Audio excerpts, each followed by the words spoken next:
1990 की दहाई में सेल के मैदान में ज़्यादातर तवज्जो सिर्फ एक हदफ पर थी, फ़रोख्त मुकम्मल करना। माइकल बाजूर थे एक लेक्चरर और सेल्स माहिर इस तरीके से मुतमिन नहीं थे। उनके नज़दीक गाहक कोई हदफ नहीं बल्कि एक मुकम्मल शख्सियत है जिसकी ज़रूरियात को समझना ज़रूरी है। इसी दौरान IBM की सेल्स एग्जीक्यूटिव जॉन हॉलैंड ने भी महसूस किया कि रवायती सेल्स तकनीकें महदूद हो चुकी हैं। उनका ख्याल था कि अगर सेल्स और मार्केटिंग गाहक की हकीकी ज़ुबान में बात करें तो ज़्यादा मौसर नताइज हासिल किए जा सकते हैं। जब बाजूर और हॉलैंड की मुलाकात हुई तो उनके ख्यालात में हैरत अंगेज़ मुमासलत थी। उन्होंने एक ऐसा फ्रेमवर्क तैयार करना शुरू किया जो गाहक को फैसले के मरकज़ में रखे। इसी सोच ने कस्टमर सेंट्रिक सेलिंग की बुनियाद रखी। ये तस्वुर सिर्फ नज़रियाती नहीं था।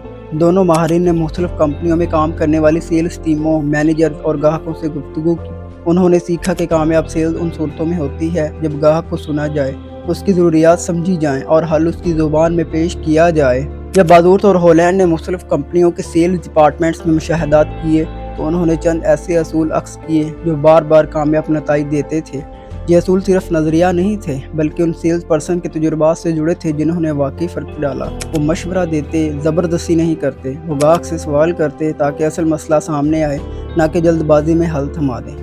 वो ताल्लुकात निभाने की बजाय मसले का हल देते, क्योंकि एतमाद खुद ब खुद पैदा होता है जब मसला हल हो। वो प्रोडक्ट की खसूसियात नहीं, फ़ायदे की बात करते, वो फ़ायदा जो गाहक की ज़िंदगी आसान बनाए। वो मेयार पर समझौता नहीं करते चाहे डील छिन जाए, क्योंकि वो जानते हैं कि गाहक मेयार को याद रखता है, रिआयत को नहीं।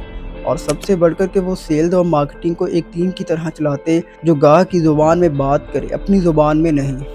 इब्तदाई तौर पर कई कंपनियों ने इस नुक्ता नज़र को शक्की नज़र से देखा, मगर जब एक्सॉन मोबिल, माइक्रोसॉफ्ट और दीगर अदारों ने इसे इख्तियार किया तो न सिर्फ सेल्स बढ़ी बल्कि ग्राहकों का एतमाद और वफादारी भी वाज़ेह तौर पर नज़र आने लगी। आज कस्टमर सेंट्रिक सेलिंग को दुनिया भर में कामयाब कंपनियों की हिकमत अमली का अहम स्तून समझा जाता है। ये मॉडल कारोबारों को गाहक की हकीकी ज़रूरियात को समझने और उनके मुताबिक ढलने में मदद देता है। माइकल बाजूर और जॉन हॉलैंड की ये काविश एक याद दहानी है कि गाहक को सिर्फ बेचने का हदफ ना समझो बल्कि समझो, सुनो और उसकी मदद करो। यही पायदार कामयाबी की बुनियाद है। अगर आप चाहते हैं कि आपकी सेल्स टीम ज़्यादा मौसर हो और ग्राहक ज़्यादा वफादार बने तो कस्टमर सेंट्रिक सेलिंग के असूलों को जानना और अपनाना ज़रूरी है। ऐसा ही स्मार्ट कंटेंट देखते रहने के लिए फॉलो करें, सब्सक्राइब करें और दोस्तों के साथ शेयर भी करें।